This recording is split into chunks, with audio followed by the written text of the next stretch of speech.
Hi friends, இன்றைக்கி நம்ம எதை பற்றி பார்க்க போகிறோன்னா, இப்போ மழைக்காலம் ஸ்டார்ட் ஆயிடுச்சு. ஸோ குழந்தைங்களுக்கு சளி, இருமல், காய்ச்சல் இந்த மாதிரி பிரச்சனைகள் வர்றதுக்கு சான்சஸ் இருக்குது. ஸோ இந்த மாதிரி பிரச்சனைகள் வந்தால் நம்ம வீட்டிலேயே இருக்கிற பொருட்கள் வச்சு நம்ம எப்படி சரி பண்ணலாம் குழந்தைங்களோட சளி பிரச்சனையை அப்படிங்கிறத நம்ம இந்த வீடியோவில் பார்க்க போகிறோம். அதுக்கு முன்னாடி என்னோடய சேனலை நீங்கள் ஃபர்ஸ்ட் டைம் பார்க்குறீங்கன்னா மறக்காமல் சப்ஸ்கிரைப் பண்ணிக்கோங்க.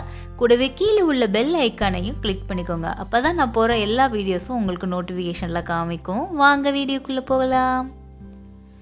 ஜென்ரலாகவே மழைக்காலம் ஆரம்பிச்சிட்டாலே குழந்தைங்களுக்கு சளி, இருமல் இந்த மாதிரி பிரச்சனை வரும். இதை நம்ம எப்படி சரி பண்ணலாம், அதுக்கு நம்ம 3 பொருள் தான் நம்ம எடுத்துக்க போகிறோம்.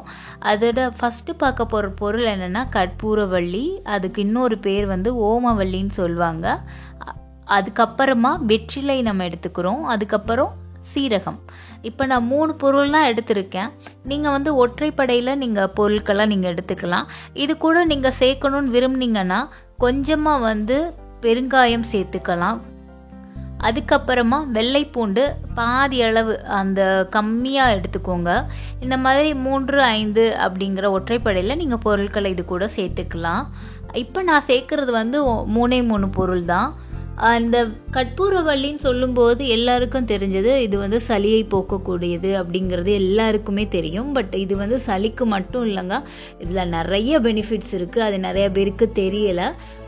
இந்த வீடியோவில் நான் உங்களுக்கு அதை தெளிவாக சொல்கிறேன். இப்போ கற்பூரவள்ளின்னு பார்க்கும்போது உங்களுக்கு தெரிஞ்சது அது ஒரு இலை. அதை நம்ம கசக்கி கொடுத்தோன்னா குழந்தைங்களுக்கு சளி தொல்லை, இருமல்லாம் வராது அப்படிங்கிறது தான். பட் அது மட்டும் இல்லை, அந்த கற்பூரவள்ளி இலையில் நிறையா vitamin A, C, calcium, iron, மெக்னீஷியம்ங்கிற நிறைய சத்துக்கள் அதில் அடங்கி இருக்குது. அது சின்ன குழந்தைங்க மட்டும் இல்லாமல் 6 மாத குழந்தைங்கன்னு இல்லாமல் 60 வயது பாட்டி வரைக்கும் கூட நீங்கள் யூஸ் பண்ணலாம் அந்த இலையை. அவ்வளோ பெனிஃபிட்ஸ் இருக்குது. அது மட்டும் இல்லாமல் நிறைய இதில் இல்லாத ஒரு சத்து வைட்டமின் கே. இது என்னென்னா நம்ம ரத்தம்லாம் வந்துச்சுன்னா அது உறையிறதுக்கு அந்த வைட்டமின் கே தான் உதவுதுன்னு எல்லாருக்குமே தெரியும். அந்த வைட்டமின் கே இந்த கற்பூரவள்ளியில் ரொம்ப அளவு இருக்குது.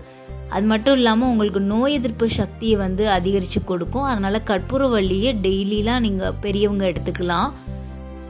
அதுக்கப்புறம் பார்த்தோன்னா இது எலும்போட வளர்ச்சிக்கும் ரொம்ப இதாக இருக்குது. ஆப்பிளை விட நீங்கள் வாங்க முடியாதவங்க ஆப்பிளை விட இதில் நிறைய அளவு வைட்டமின் ஏசி இருக்கிறனால நீங்கள் பெரியவர்கள் ஓமவள்ளி கிடைச்சா தாராளமாக டெய்லி 2 இலை எடுத்து நீங்கள் சாப்பிட்லாம். குழந்தைங்களுக்கு நம்ம டெய்லி இது கொடுக்க முடியாது. வாரத்துக்கு 1 நாள் தலைக்கு ஊற்றும் போது நீங்கள் குழந்தைங்களுக்கு இந்த மருந்தை கொடுக்கலாம். இல்லை வாரத்துக்கு மழை காலங்களில் 2 டைம் கூட கொடுக்கலாம்.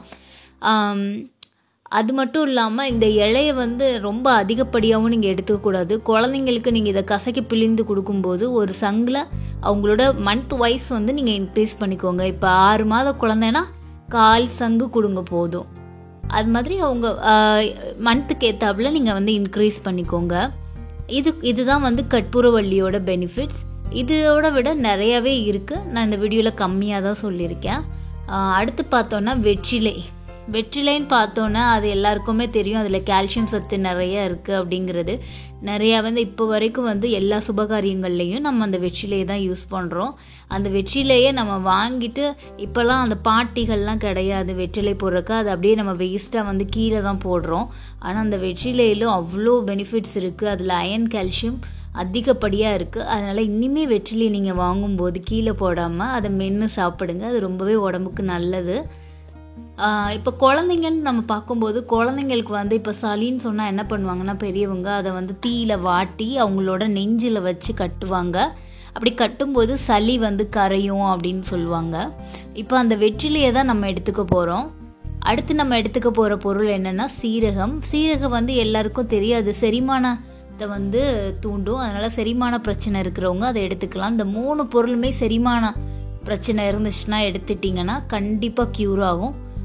இந்த 3 பொருள் வச்சு நம்ம இன்றைக்கி ஒரு கஷாயம் மாதிரி குழந்தைக்கு செய்ய போகிறோம். இப்போ நான் ஒரே ஒரு கற்பூரவள்ளி இலை எடுத்திருக்கேன், பாதி வெற்றிலை எடுத்திருக்கேன். கற்பூரவள்ளி ரொம்ப பெருசாக இருந்தால் 1/2 இலை எடுத்துக்கோங்க. ஓரளவுக்கு நார்மல் சைஸில் இருந்துச்சுன்னா 1 இலை எடுத்துக்கோங்க. அது கூட கொஞ்சமாக சீரகம் எடுத்திருக்கேன். இப்போ இந்த 3 பொருளையும் எடுத்து கொஞ்சமாக சுடு தண்ணி சேர்த்து நல்லா அதை கசக்க போகிறேன். இப்போ பார்த்தீங்கன்னா நல்லா கசக்கிட்டேன். இதோட சாறு நல்லா வருது. ரொம்ப அதிக அளவு அதில் தண்ணியை ஊற்றிடாதீங்க, குழந்தைங்க குடிக்க மாட்டாங்க. ஓரளவுக்கு கொஞ்சமாக தண்ணி ஊற்றிக்கோங்க. அந்த சங்கு அளவுக்கு தான் நமக்கு தேவைப்படும். அதனால் கொஞ்சமாக ஊற்றிக்கோங்க. ஊற்றிட்டு நல்லா கசக்கிட்டு நல்ல ஒரு துணியை விரித்து அதை நல்லா வடிகட்டி எடுத்து வச்சுக்கோங்க. குழந்தைங்கள நீங்கள் தலைக்கு ஊற்றிட்டு வந்தோடனே அவங்களுக்கு நல்லா தலை தோட்டினதுக்கப்புறமா இதை லைட்டாக இதை ஹீட் பண்ணிக்கோங்க. ஹீட் பண்ணிவிட்டு வெது வெதுப்பான இது ஆனதுக்கப்புறமா குழந்தைங்களுக்கு இதை கொடுங்க.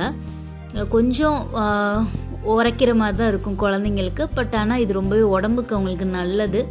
உடம்புல என்ன இருந்தாலும் சளி இருந்தாலும் அவங்களுக்கு மோஷன் வழியாக அது வெளியேறிடும். ஸோ இதை நீங்கள் ஒவ்வொரு வாரமும் தலைக்கு ஊற்றுறப்ப நீங்கள் குழந்தைங்களுக்கு ட்ரை பண்ணுங்கள். இது ரொம்பவே நல்லது. பெரியவர்களும் நீங்கள் டெய்லி கூட நீங்கள் இந்த இலையை, ஓமவல்லி இலையை பறித்து நீங்கள் சாப்பிட்லாம். ஸோ இந்த வீடியோ உங்களுக்கு ரொம்பவே பிடிச்சிருக்கும் அப்படிங்கிறது நம்புகிறேன். இந்த மாதிரி வீடியோவுக்கு என்னோட சேனலை நீங்கள் மறக்காமல் சப்ஸ்கிரைப் பண்ணுங்கள். நன்றி.